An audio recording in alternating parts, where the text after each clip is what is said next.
ओम भक्ति धारा सबका कल्याण हो। आप देख रहे हैं एच सीरीज भक्ति धारा। जय श्री राम। श्रोताओं, गरुड़ पुराण की मैं आगे की कथा अब सुना रहा हूँ। 10वें मास में वहीं पर पिंड और जल का उपयोग करके वह जीव पुनः आगे की ओर सरकने लगता है। 11वां मास पूर्ण होते ही वह रौद्रपुर पहुंच जाता है। मार्ग में यमदूत जैसे ही उसकी पीठ पर प्रहार करते हैं, वह चिल्लाते हुए इस प्रकार विलाप करता है। वहाँ सतुली सेने परिवर्तन क्षणे क्षणे बट हस्ते भ्रष्ट यशिष्टे कृष्ण स कवः पुनः। कहा मैं रईस बने हुए अत्यंत कोमल गद्दे पर लेटकर प्रतिक्षणा करवटें बदलता था, और कहा आज यमदूतों के हाथों से निर्दयता पूर्वक मारी जा रही लाठियों के प्रहार से कटी पीठ से करवट बदल रहा हूँ। हे दिवज, इसके पश्चात वो जीव पृथ्वी पर दिए गए जल सहित पिंड को खाकर पयो वर्षण नामक नगर की ओर प्रस्थान करता है। रास्ते में यमदूत कुल्हाड़ी से उसके सिर पर प्रहार करते हैं। हताहत होकर वह इस प्रकार विलाप करता है। क्वंबते कोमल करे गंध तेलावसे चरम कवा किना सानुगे क्रोधात कुटोर सिर सीव था।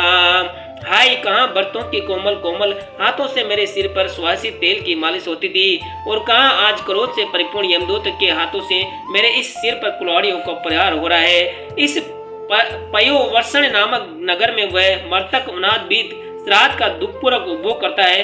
तदंतर वर्ष बीतते ही वह सीधा नगर की ओर चल देता है। मार्ग में बढ़ते हुए उस मर्तक की जीवा को यमदूत छुरी से काट डालते हैं, जिससे दुखित होकर वह इस प्रकार विलाप करता है।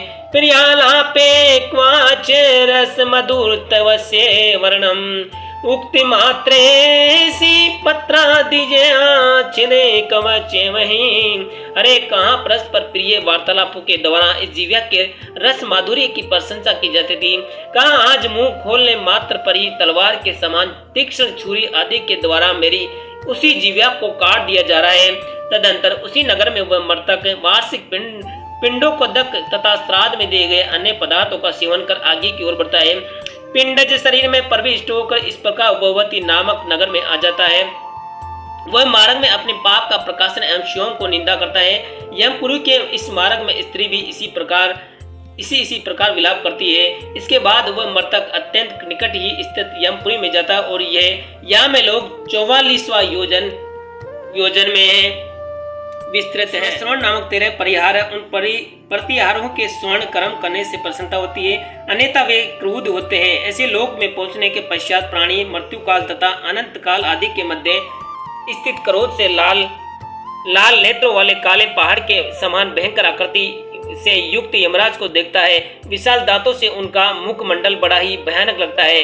उनकी भुएं भूमिकाएं तनी भरी रहती है, जिससे उनकी आकृति भयानक प्रतीत होती है। अत्यंत विकृत मुखारतियों से युक्त सैकड़ों व्याधियां उसके चारों ओर से घिरे रहती है। उनके एक हाथ में दंड और दूसरे हाथ में भैरव पास रहता है। यमलोक में पहुंचता हुआ जीव यम के द्वारा बताई गई शुभ गति को प्राप्त करता है।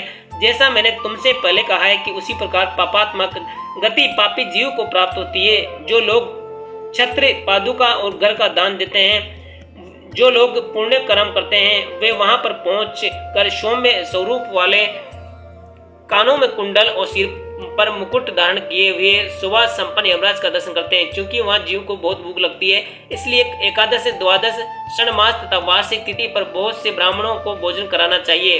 एक खग श्रेष्ठ, जो व्यक्ति पुत्र स्त्री तथा अन्य सगे संबंधियों के द्वारा कहे गए उनके स्वार्थों को ही जीवन पर्यंत सिद्ध करता है और अपने परलोक को बनाने के लिए पुण्य कर्म नहीं करता, वही अंत में कष्ट प्राप्त करता है। गरुड़ मृत्यु के पश्चात संयम मणि पुरु को जाने वाले प्राणी की जो गति होती है और वर्ष पर्यंत जो करते किए जाते हैं, उसको मैंने कहा है।